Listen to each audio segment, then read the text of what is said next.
Okay, I'll say it one more time. Read the chapter on leadership.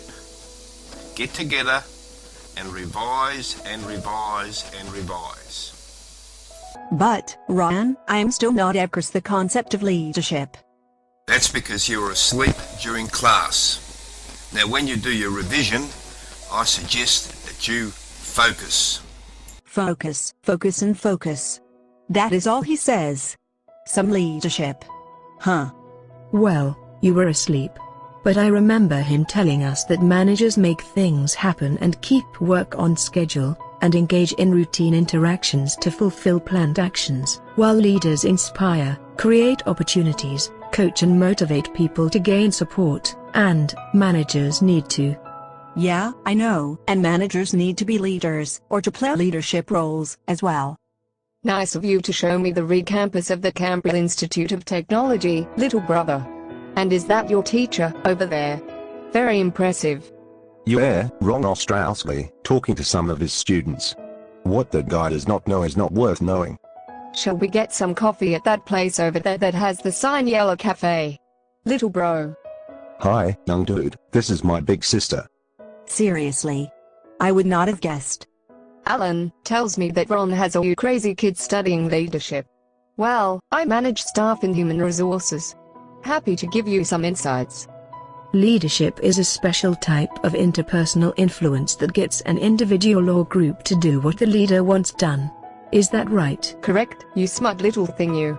Leadership takes two broad forms. There is formal leadership, which is the process of exercising influence from a position of formal authority. And informal leadership is the process of exercising influence through special skills or resources that meet the needs of other people. Both types of leadership are important. What you sister might not know is the theories on leadership can be divided into two categories, namely, traditional leadership and new leadership. But zooming aren't we? Early theorists believed that certain general traits, such as intelligence, charisma, integrity, even height were related to leadership success. However, this early work laid the groundwork for considering certain traits, in combination with other leadership aspects, like behaviors, that form the basis for current theory. Yeah, the focus shifted from attempting to identify new traits to examining the behavior and actions of effective leaders. But, behavioral theories proved difficult to justify because leaders with the same behavioral tendencies could find success in one situation and not in another. And there am I thinking you slept through the lecture. This led to the emergence of that contingency approach to leadership, which encompasses a number of theories.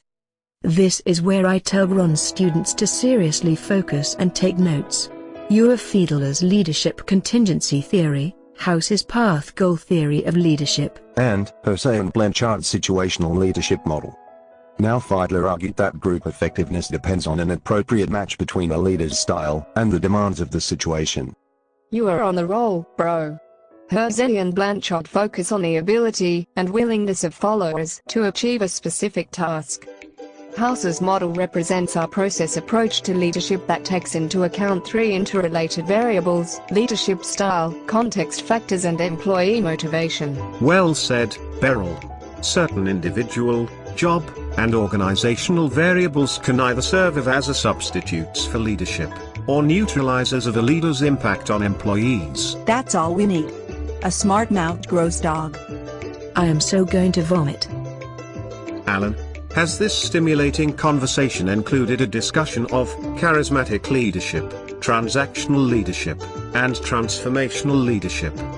Pay attention, Ron's students. Alfie, good buddy, charismatic leaders are those who are self-confident, with a clear vision in which they strongly believe, and have a profound effect on their followers. Transactional leadership involves daily exchanges between leaders and followers necessary for achieving routine performance on which leaders and followers agree, and transformational leadership is a leadership style by which followers' goals are broadened and elevated, and confidence is gained to go beyond expectations. There is the full-range leadership theory. It involves 9 dimensions covering 5 transformational factors, 3 transactional factors and 1 non-transactional factor.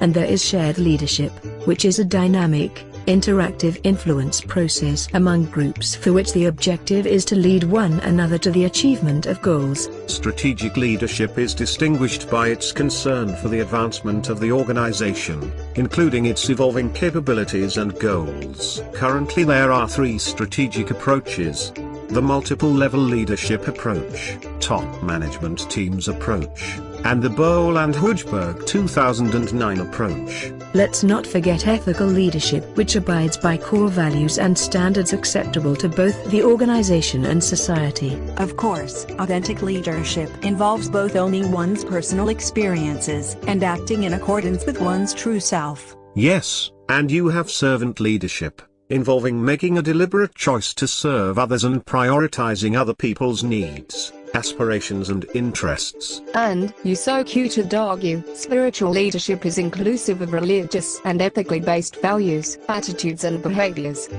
As for gender considerations in leadership, BASE indicates that women are more disposed towards transformational leadership. Whilst the average age of leaders in large corporations is probably over 55, there are many examples of leaders who are much younger.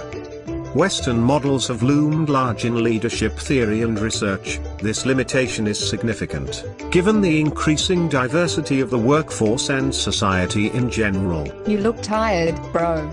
Let's go in for that coffee. Meanwhile, I think you 2 young ladies have an appointment with the library in the learning center.